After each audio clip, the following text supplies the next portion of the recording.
7 ઉમેદવારોની ticket final કરી છે। ત્યારે દક્ષિણ ગુજરાતની વાત કરીએ તો ત્યાં વલસાડથી જે ટિકિટ આપવામાં આવી છે તેને લઈને હવે વળાંક આવ્યો છે। વલસાડથી જીતુ ચૌધરી ઉમેદવાર બનશે તો બારડોલી બેઠક પરથી તુષાર ચૌધરીના નામ પર મહોર મારી છે। મહત્વનું છે કે જીતુ ચૌધરી કપરાડા બેઠક પરથી 3 ટર્મ સુધી ધારાસભ્ય રહી ચૂક્યા છે, હાલમાં પણ ધારાસભ્ય છે। ત્યારે વલસાડથી કોંગ્રેસે મેદાને ઉતાર્યા। બારડોલીથી ભાજપના પ્રભુ વસાવા સામે પૂર્વ મુખ્યમંત્રી અમરસિંહ ચૌધરીના પુત્ર તુષાર ચૌધરીને મેદાને ઉતાર્યા છે। તો આ બેઠક પર હવે ભાજપ કોંગ્રેસ વચ્ચે જંગ જામે તેવી શક્યતા।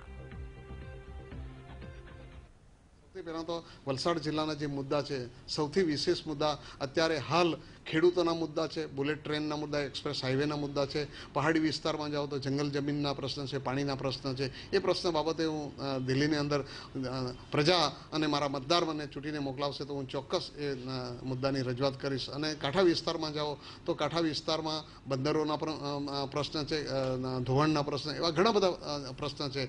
મોટાભાગે રેલવેની અંદર ઓવરબ્રિજના પ્રશ્ન છે, આરઓબીના પ્રશ્ન છે, એ